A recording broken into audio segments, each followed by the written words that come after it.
2014 பிறகு ஆண்டுதோறும் தமிழ்நாட்டிற்கு 6000 கோடி ரூபாய் பட்ஜெட்டில் ஒதுக்கீடு செய்யப்பட்டுள்ளதாக மத்திய இணையமைச்சர் எல் முருகன் தெரிவித்துள்ளார்.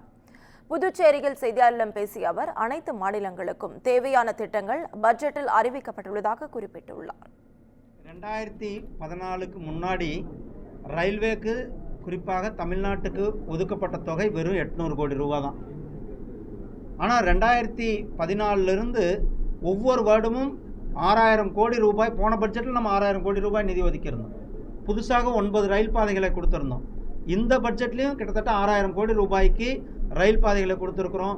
சென்னை எழும்பூர் ரயில் நிலையம் கிட்டத்தட்ட 800 கோடி ரூபாய் நிதியில் அந்த ரயில் நிலையமானது மேம்படுத்தப்பட இருக்கிறது. கன்னியாகுமரி ரயில் நிலையம், பாம்பன் ரயில் நிலையம், இப்படி நம்மளுடைய பாண்டிச்சேரியினுடைய ரயில் நிலையம், காரைக்கால் ரயில் நிலையம், இதெல்லாம் கூட அமிர்த் பாரத் ரயில் திட்டத்தின் கீழே மேம்படுத்தப்படுகின்ற ரயில் நிலையங்களை நாம் செயல்படுத்தி கொண்டிருக்கின்றோம்.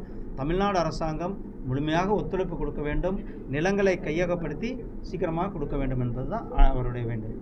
பாண்டிச்சேரி கிட்டத்தட்ட டிரான்ஸ்ஃபர் ஆகிருக்கின்ற இந்த பட்ஜெட்டில் கிட்டத்தட்ட 3432 கோடி ரூபாய் பாண்டிச்சேரிக்காக கொடுக்கப்பட்டிருக்கிறது.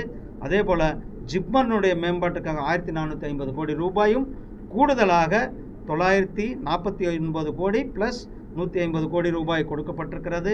தண்ணீரினுடைய தேவைக்காக மட்டுமே பாண்டிச்சேரிக்கு 186 கோடி ரூபாய் புள்ளி 44 கோடி ரூபாய் பாண்டிச்சேரிக்கு ஒதுக்கப்பட்டிருக்கிறது.